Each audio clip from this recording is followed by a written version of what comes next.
The sun had barely risen when a band of Australopithecus pressed through the tall, brittle grass. Their bodies lean, their arms still long for climbing, yet their steps carried forward upright, cautious, determined. One female clutched a newborn to her chest, wrapped in broad green leaves, against the dry wind. Others dragged stripped branches and crude stones, primitive tools, sharp enough to crack marrow, heavy enough to drive away intruders. Then came the first danger. From the thicket ahead, the earth trembled with the thunder of hooves. Antelope burst into view, scattering in panic. Behind them, golden eyes, a crouched belly, a lioness preparing to strike. The herd split around the band, chaos filling the air. A young male stumbled, separated from the group. The lioness turned on him, gaze fixed. But the band erupted in shrieks, hurling stones with desperate force. One struck true. The predator roared in pain, swerved, and vanished into the grasses. The boy returned, breathless. As the mother crushed her infant close, his cries muffled in her fur. But their weakness had been revealed. The shaded gully they once called refuge was dry, barren, cracked earth where water once glimmered. They needed new shelter before nightfall, or the lions would return. They moved north. Thunder split the sky.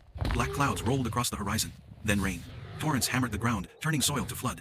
The band scrambled uphill, clinging to one another. Infants lifted high. Below, a flash flood ripped through the savanna, carrying branches, uprooted shrubs, even the carcass of a warthog.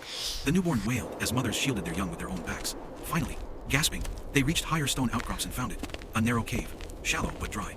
Inside, they huddled, drenched, trembling, wide-eyed, as lightning carved their faces from the dark. For a moment, silence, only the infant's steady breath. When the storm cleared, hunger gnawed. The men ventured out with chipped handstones, smashing open bird eggs beneath a fallen tree. Roots were chewed, bitter but sustaining. A woman crushed leaves into medicine, soothing the swollen foot of an elder. Survival meant memory gestures, repeated across generations. Yet one more trial came. As the band slept, shadows filled the cave mouth. Another group of Australopithecus, driven by the same need for shelter. Stones lifted, sticks raised, the cave echoed with chest beats and growls. Their leader pounded the earth with a heavy branch.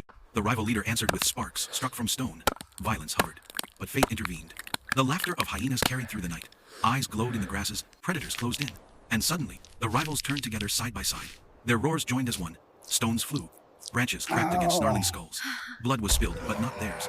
At last, the predators fled into darkness. When dawn broke, the storm clouds lifted. Sunlight poured over the savanna. The band emerged, hides steaming in the warmth, the air rich with earth and wet grass. At the cave mouth, they shared what little food they had. The elder, limping but alive, pressed his hand against the chest of the newborn's mother. A gesture of endurance, of life carried forward. Above them, vultures circled. But the band was no longer prey. They had faced lions, floods, storms, rivals, and they had endured. Their rasping laughter carried on the morning wind, like the first whispers of a legend.